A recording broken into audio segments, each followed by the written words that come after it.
Hi అన్న అందరికీ. నేను మీ ఓట్స్ ఈదన్న రాయి కొట్టేవాడినా. నా వీడియో చూస్తున్నందుకు థ్యాంక్స్ అన్న. నేను మా చిలకలు ఉన్నానా ఇప్పుడు ఇగో ఈ వెనకాల కనిపించేది నిన్న నాటేసినామన్నా. ఇది పెద్దమడి, ఈ పెద్దమడి నాటినాము, ఇంకోటి చిన్నమడి నాటినామన్నా. ఇంకా బోర్ దగ్గర 2 మళ్ళు ఉన్నాయి.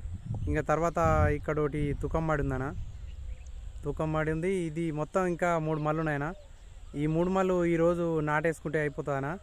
అప్పుడు తుకం చలికి సరిగా పట్టలేదు, సరిపోతుందా లేదా అనుకున్నాము. ఏం కాదన్నా, మంచిగానే వచ్చింది. ఇంకా సరిపోగా కూడా ఇంకొంచెం మిగులుతట్టే ఉంది. ఇంకా మీకు తెలిసేగానా, ఏది ఏమైనా సరే తగ్గేదేలే. ఎందుకంటే మనం కార్మికులం, కర్షకులం. జై కార్మిక, జై కర్షక. మన కార్మికులు కర్షకులు బాగుండాలనా. ఎందుకంటే మన కార్మికులు కర్షకులు బాగుంటేనే ఈ ప్రపంచం బాగుంటుందన్నా. జర మర్చిపోకురనా. జర నా వీడియోకి ఒక లైక్ కొట్టి జర నాకు సపోర్ట్ చేయరనా.